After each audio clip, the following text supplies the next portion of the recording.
चलो देखो बेटा, स्टार्ट करते हैं क्लास 10th का मैथ। बिल्कुल प्रश्नावली 1 से स्टार्ट करेंगे और कंप्लीट मैथ करेंगे, क्योंकि आपको पता है पेपर भी हमारे मार्च में फरवरी में पेपर होंगे, तो टाइम भी कम है। 4 महीना भी नहीं है, 3 महीने के समथिंग है। तो अभी से अगर हम स्टार्ट करेंगे तो सारा जो मैथ है वो हम कंप्लीट कर लेंगे, ठीक है बेटा। और इसी चैनल पे हम साइंस देखते हैं, यहाँ पर इंटर की जो हमारी केमिस्ट्री या फिर फिजिक्स उसको भी कंप्लीट कराएंगे अच्छे से, ठीक है। तो अभी हम हाई स्कूल का मैथ स्टार्ट कर रहे हैं बिल्कुल स्टार्टिंग से, ठीक है बेटा। चलो देखो, क्लास 10th का मैथ हम कंप्लीट करने वाले हैं, क्लास 10th का मैथ। तो देखो, सबसे पहले हमें पता है बेटा, हम प्रश्नावली आगे पढ़ेंगे तो हमें सब तरह की जो संख्याएं होती हैं सब संख्याएं में पढ़नी है। तो सबसे पहले हम पढ़ेंगे बेटा संख्याएं क्या होती हैं, यानी संख्या और अंक, उनके बारे में जानकारी हम लेंगे। हमें जितनी सारी संख्या दे रखी हैं सब संख्याएं में पता होंगी, तो हम आगे समझ पाएंगे कि कौन सी संख्या क्या है, ठीक है ना बेटा। तो स्टार्ट करते हैं, चलो ठीक है। देखो, हम सबसे पहले देखेंगे बेटा संख्या। संख्या यानी नंबर, और अंक में क्या अंतर होता है। अंक यानी बेटा डिजिट। तो संख्या और अंक दोनों में अंतर क्या होता है। तो देखो, हम सबसे पहले बात करें बेटा कि हमारे अंक क्या होते हैं। तो अंक की अगर हम बात करेंगे, अंक की बात करेंगे बेटा, तो अंक हमारे जो होते हैं बेटा वो 0 से स्टार्ट होते हैं। जैसे 0, 1, 2, 3, 4, 5, 6, 7, 8 और 9।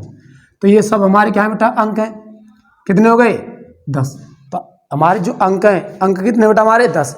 इन्हीं अंकों के माध्यम से हमारी संख्याएं बनाई जाती हैं, इन्हीं अंकों के माध्यम से हमारी संख्याएं बनाई जाती हैं। ये 10 हमारे अंक हैं और इनको हम संख्या ही बोल सकते हैं। मैं बोलूँ 4, तो 4 क्या एक संख्या है, जबकि 4 में अंक कितना है? 1। तो अंकों की जो संख्या है वो कितनी बेटा हमारी? 10 है। तो 10 अंकों के माध्यम से हम क्या बनाते हैं? संख्या बनाते हैं। वो कितने भी अंकों की हम संख्या बना ले, फिर तो ये हमारे 10 अंक हैं, इन्हीं के माध्यम से हम संख्या बनाते हैं।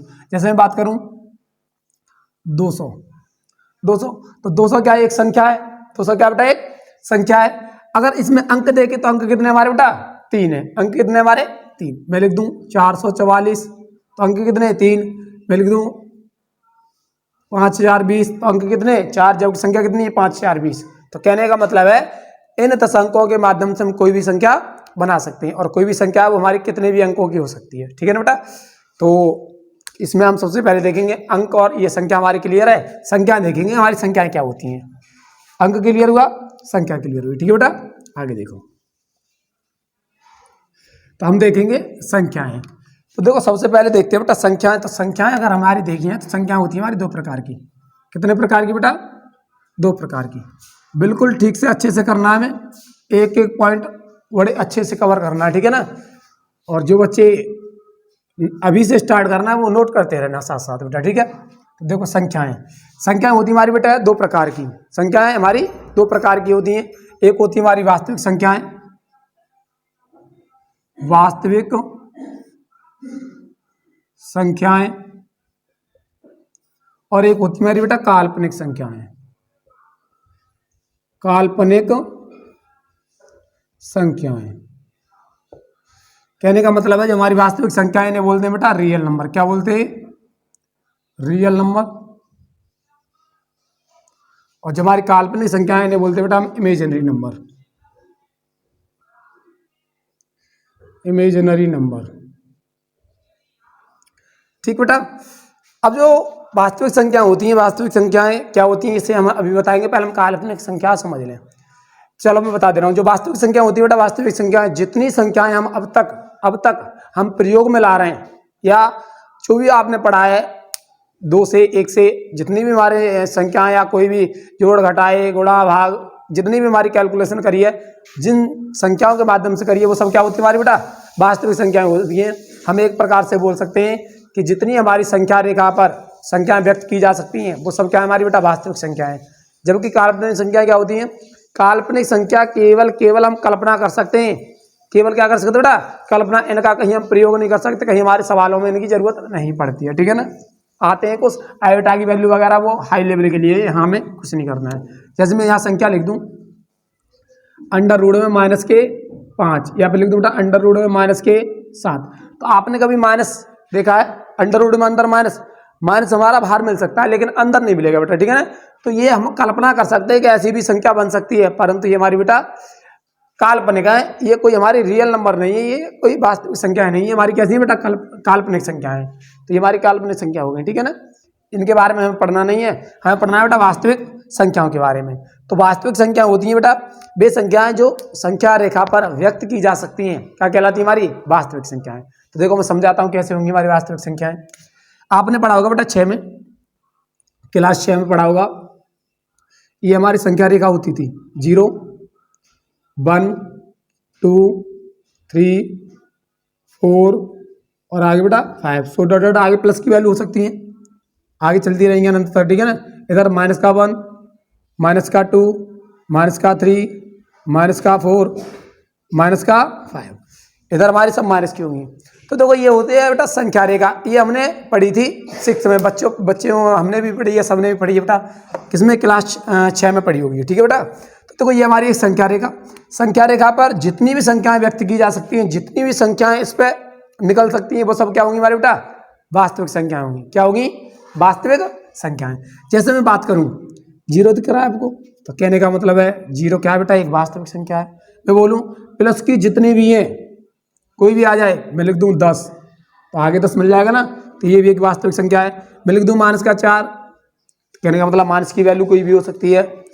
0 प्लस की कोई भी वैल्यू, माइनस की कोई वैल्यू, ये सब क्या हमारी बेटा? वास्तविक संख्या। इनके अलावा मैं आपसे कहूँ कि यहाँ से यहाँ तक की दूरी बताओ, यहाँ से बेटा यहाँ तक की दूरी बताओ, तो आप देख रहे हो 0 से 1, 0 से 1 और 1 और 2 के बीच में चिन्ह लगा, इसका मतलब ये है ये कितना होगा बेटा? 1 से ज़्यादा 2 से कम, और दूसरी जो पार्ट है उसका आधा ही तो है, इसे बोलेंगे बेटा 1.5, यानी 1.5 ही तो है हमारा, कितना बेटा? 1.5। इसे बोल सकते हैं बेटा 1.5 या फिर 3/2। तो इसको हम लिख सकते हैं बेटा 1.5, या लिख सकते हैं बेटा इसको हम 3/2। तो देखो हमारा 0 आ रहा है, प्लस की संख्या आ रही है, माइनस की संख्या आ रही है, दशमलव आ रहा है, और हमारी बेटा भिन्न फ्रैक्शन भी आ रही है। अब देखो इसमें रूट भी आता है, रूट की वैल्यू भी हमारी संख्या हो सकती है बेटा। इसमें देखो रूट कैसे होगा, जैसे आपसे कहूँ बेटा, मैं देखो यहाँ बता रहा हूँ, मैं आपसे कहूँ कि यहाँ से यहाँ तक की दूरी बताओ, तो 1 से थोड़ी आगे तक की, यहाँ से बेटा यहाँ तक की दूरी बताओ, तो हमें ऐसे पता नहीं है, उस पर नंबर भी नहीं डराएगा, यहाँ तक की दूरी इतनी है, तो हम कैसे ज्ञात करेंगे? हम 1 मीटर का, तो ये आधार है बेटा, 1 मीटर का यहाँ लंब बना लें, मान लो अपनी तरफ से 1 मीटर का लंब और 1 मीटर का बेटा आधार। तो यहाँ क्या बनेगा? लंब हमेशा क्या बनाता है? समकोण बनाता है। क्या बनाता है बेटा? समकोण। तो यहाँ जो बनेगा वो क्या बनेगा बेटा? हमारा एक कर्ण बनेगा, इस टाइप से कर्ण। अब ये बना बेटा त्रिभुज, क्या बना? त्रिभुज। ये कितना था? 1 मीटर का हमने लंब बना लिया, लंब बना लिया, और लंब हमने डाला है बेटा, तो वो समकोण होगा। कैसा होगा बेटा? समकोण।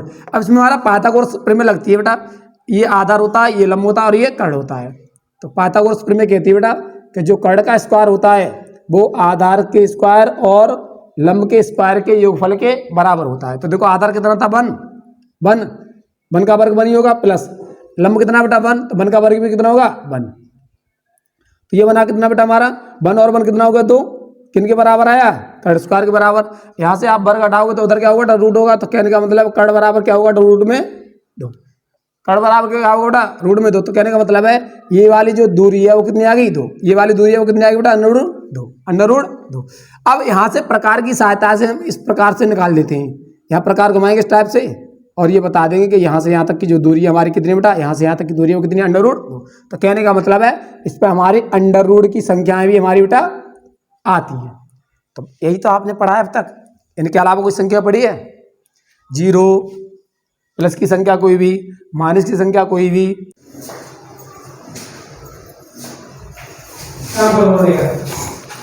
चलो देखो बेटा, तो हम पढ़ने वाले हैं क्या? अब पढ़ेंगे हम कि वास्तविक संख्याएं कितने प्रकार की बनती हैं, वो हम देखेंगे एक करके बेटा, ठीक है ना। तो इससे मिटा रहे हैं वास्तविक संख्याएं, हम देखते हैं क्या होती है हमारी वास्तविक संख्याएं, ठीक है बेटा।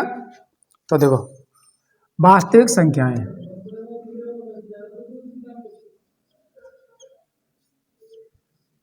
वास्तविक संख्याएं, क्या बोलते बेटा इन्हें, रियल नंबर, रियल नंबर। तो देखो वास्तविक संख्या देखेंगे, अभी हमने देखा था बेटा कि जो हमारी संख्या रेखा पर थी, संख्या रेखा बनाई थी हमने अभी, तो संख्या रेखा पर क्या क्या मिला था, एक तो 0 मिला था, एक मिला था +1 2 3, इधर -1 -2 -3। तो कहने का मतलब है इसमें मिलते बेटा हमारे पूर्णांक। सबसे पहले तो पूर्णांक दिख रहे हैं, इस साइड के क्या बोलेंगे, धनात्मक पूर्णांक, इस साइड के ऋणात्मक पूर्णांक, और ये बेटा शून्य पूर्णांक। तो कहने का मतलब पहले तो हम पढ़ रहे हैं बेटा इसमें पूर्णांक। तो नंबर 1 कौन सी संख्या बनी हमारी, पूर्णांक। अब पूर्णांक जो होते हैं वो कितने बनते बेटा, पूर्णांक हमारे बनते बेटा 3। देखो इस पर, एक तो शून्य पूर्णांक, एक धनात्मक पूर्णांक और एक ऋणात्मक पूर्णांक। तो पहला क्या बनेगा बेटा हमारा, धनात्मक पूर्णांक। धनात्मक पूर्णांक की बात करें तो इसको हम देखें तो धनात्मक पूर्णांक क्या है बेटा, जो हमारी प्लस की संख्या है ना, प्लस की संख्या सब क्या हमारे धनात्मक पूर्णांक क्या है बेटा, धनात्मक पूर्णांक है। देखो तो धनात्मक पूर्णांक कौन कौन आएगा बेटा, 1 2 3 4। कहने का मतलब है जितनी भी हमारी प्लस की संख्याएं सब क्या बेटा हमारे धनात्मक पूर्णांक है। दूसरा क्या बनेगा इसमें, शून्य पूर्णांक। शून्य पूर्णांक में क्या है, केवल बेटा 0, क्या है, केवल 0। अगला तीसरा क्या बनेगा, तीसरा बेटा ऋणात्मक पूर्णांक, ऋणात्मक पूर्णांक। ऋणात्मक में क्या होगा बेटा, माइनस की वैल्यू, -1 -2 -3 -4। कहने का मतलब जितनी भी संख्या हमारी माइनस में सब क्या होगी बेटा, ऋणात्मक पूर्णांक होगी। तो -1 -2 -3, ये सब क्या बने बेटा हमारे ऋणात्मक पूर्णांक। कहने का मतलब है कि जो हमारी संख्या रेखा पर इधर वैल्यू किसकी है, माइनस की, इधर वैल्यू किसकी बेटा, प्लस की, बीच में क्या 0। तो जो हमारे पूर्ण अंक में जो संख्या दे रखी है, पूर्ण अंक में यानी कंप्लीट अंक में जो संख्या दे रखी है प्लस की साइड की, उन्हें बोलेंगे धनात्मक पूर्णांक। माइनस की है वो ऋणात्मक पूर्णांक, और जो 0 है वो शून्य पूर्णांक। ठीक है ना बेटा। तो अब इसके अलावा अब देखो ये तो हो गए हमारे पूर्णांक। अब कुछ हमारी आती है संख्या इसी पे बेटा दशमलव में, किसमें आती है, दशमलव में। तो दशमलव में जो संख्या होती है वो अपूर्ण होती है, पूर्ण तो होती नहीं है। तो अपूर्ण का मतलब दशमलव में संख्या। तो कहने का मतलब है इस पर हमारा बेटा दशमलव भी होता है। तो दूसरा पढ़ेंगे हम कौन सा, दशमलव पूर्णांक। दशमलव पूर्णांक, वो दशमलव केवल क्या पढ़ेंगे बेटा, दशमलव संख्याएं। दशमलव संख्या में क्या होगा बेटा, जैसे 1.5 2.6, ये सब दशमलव में है ना। इसके बारे में आगे पढ़ेंगे कि दशमलव हमारे कितने प्रकार के बनते हैं। तो हमारे 2 प्रकार के होते हैं, एक शांत आवृत्ति होता है, एक अशांत आवृत्ति होता है। और उसी में अशांत आवृत्ति बेटा एक होता है हमारा रिपीटिंग, एक होता है कौन, नॉन रिपीटिंग। तो इस प्रकार से वो आगे की बात है, आगे यहाँ देख ले केवल संख्या क्या होती है। ठीक है ना। तीसरी क्या होगी बेटा हमारी, तीसरी संख्या होगी क्या बेटा, इसी में देखें तो देखो जो हमारी प्लस की संख्या देख रहे हैं, धनात्मक पूर्णांक, जो धनात्मक पूर्णांक है वो सब हमारे क्या बन जाते हैं बेटा, प्राकृतिक संख्या बन जाती हैं। क्या बन जाती हैं, प्राकृतिक संख्या। तो अगली पढ़ेंगे हम कौन सी, प्राकृतिक संख्या। प्राकृतिक संख्या क्या होती है बेटा, जो हमारे धनात्मक पूर्णांक है वही हमारी प्राकृतिक संख्या है। कहने का मतलब 1 से जितनी भी संख्या हमारी प्लस की बन रही क्रम से वो सब हमारी क्या बेटा, प्राकृतिक संख्या है। जैसे 1 2 3 4 5 सब क्या बेटा हमारी प्राकृतिक संख्याएं हैं। हम बोल सकते हैं कि जो हमारे धनात्मक पूर्णांक है वही हमारी क्या बेटा, प्राकृतिक संख्या है। क्लियर। अब तो इसी के आगे एक संख्या और बनती है हमारी बेटा, पूर्ण संख्या। कौन सी, पूर्ण संख्या, होल नंबर। ये क्या था बेटा, नेचुरल नंबर। अगली हम बता रहे हैं कौन सी, पूर्ण संख्या।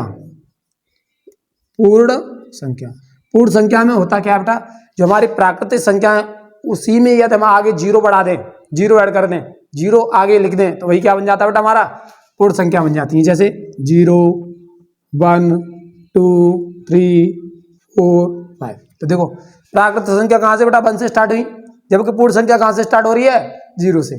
क्लियर है ना।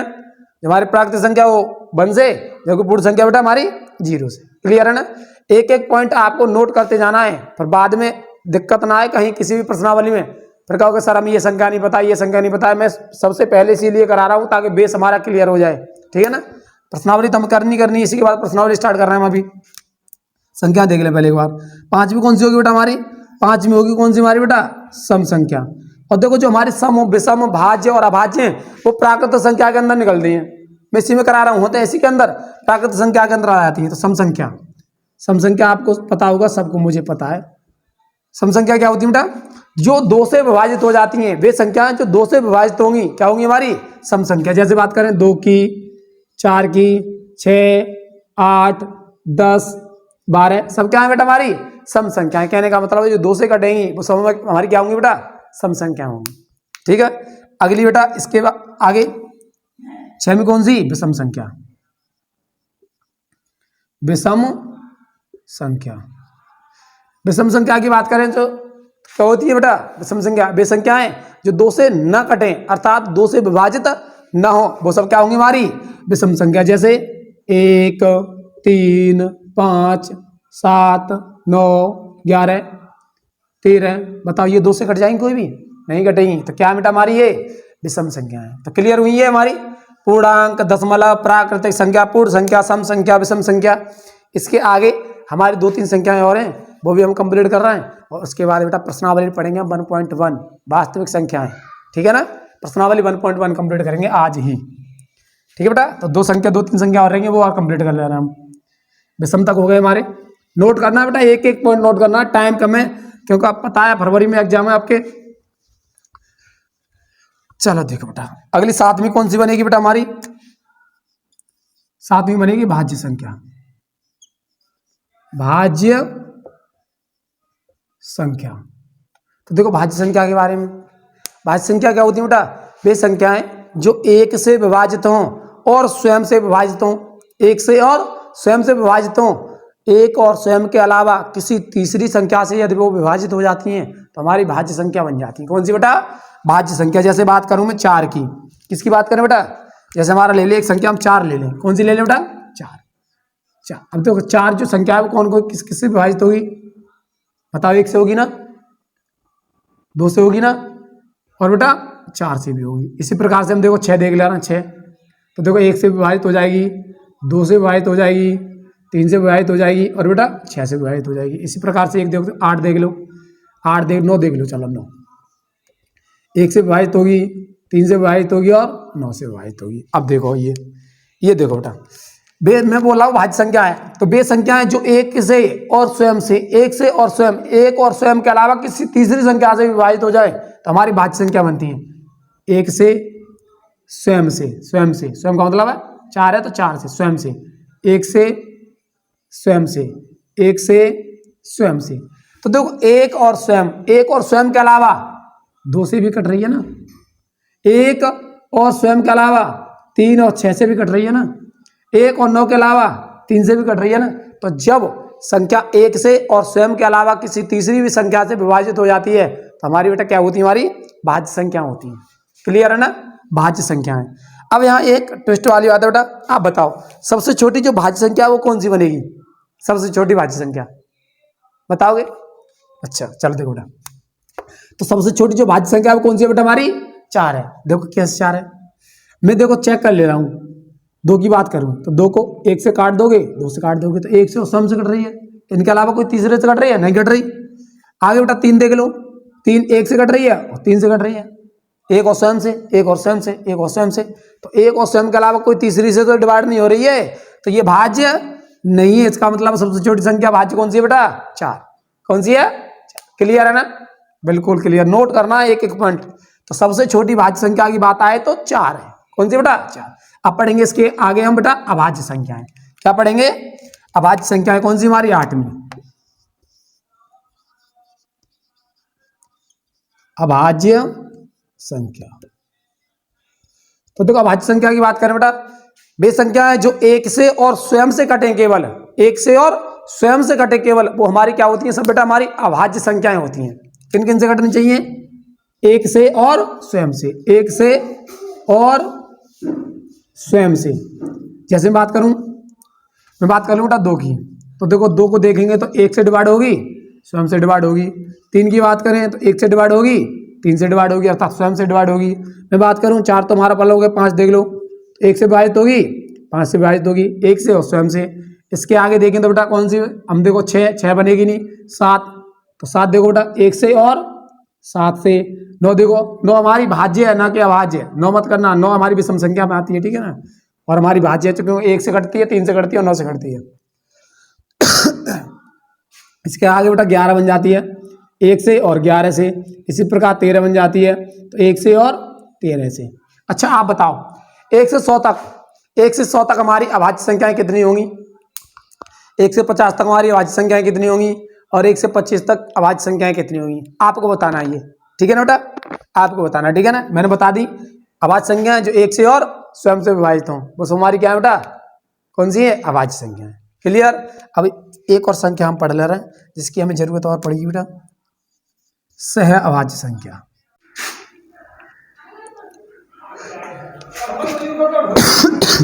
तो क्या पढ़ेंगे बेटा हम, सहभाज्य संख्या। सहभाज्य संख्या में हमें जरूरत पड़ती है, बच्चे कहते हैं हमें पता नहीं सहभाज्य संख्या क्या होती है, सहभाज्य संख्या, और हम कंप्लीट कर रहे हैं बेटा, ठीक है ना। तो देखो सहभाज्य संख्या की बात करें, वे संख्याएं और सहभाज्य जो संख्या होती है ना बेटा, वो हमेशा जोड़ा में आती हैं। किस में आती हैं? जोड़ा में। ऐसी संख्याएं, ऐसी दो संख्या जिनका मासा 1 होना चाहिए। मासा का मतलब बेटा HCF, जिनका मासा 1 हो, यानी HCF शर्त ये, HCF कितना होना चाहिए इनका 1। जैसे बात करूं मैं 9 और 13, तो कैसी है बेटा हमारी सहभाज्य संख्याएं। क्यों, देखो 9 को लिखेंगे आप 1 गुणा में 13, 13 को लिखेंगे आप बेटा कितना, 1 गुणा में 13, 1 गुणा में 9, और जहाँ बेटा 1 गुणा में 13। तो बताइए मासा कितना हुआ? मासा 1 ही तो है, मासा कितना बेटा 1। तो कहने का मतलब है कि वे संख्याएं जिनका मासा, वे संख्याएं जिनका मासा 1 आ जाए तो वो क्या होती हैं? सह अभाज्य संख्याएं। और देखो इसमें देख लो, मैं लिख दूं 5 और 13, बताइए मासा कितना आएगा इसका? 1 ही आएगा ना। मैं लिख दूं 19, 23, कितना आएगा मासा? 1 ही आएगा ना। मैं लिख दूं 19, 20, मासा 1 ही आएगा ना। तो ऐसी दो संख्याएं जिनका मासा 1 आए, मासा का मतलब बेटा HCF, हाईएस्ट कॉमन फैक्टर 1 आए, वो क्या होगी हमारी बेटा? सह अभाज्य संख्याएं होंगी। क्लियर है ना। तो ये हमारी हुई संख्याएं। अब हम बेटा प्रश्नावली स्टार्ट कर रहे हैं 1.1, ठीक है बेटा, चलो स्टार्ट कर रहा, नोट कर लेना, ठीक है। आगे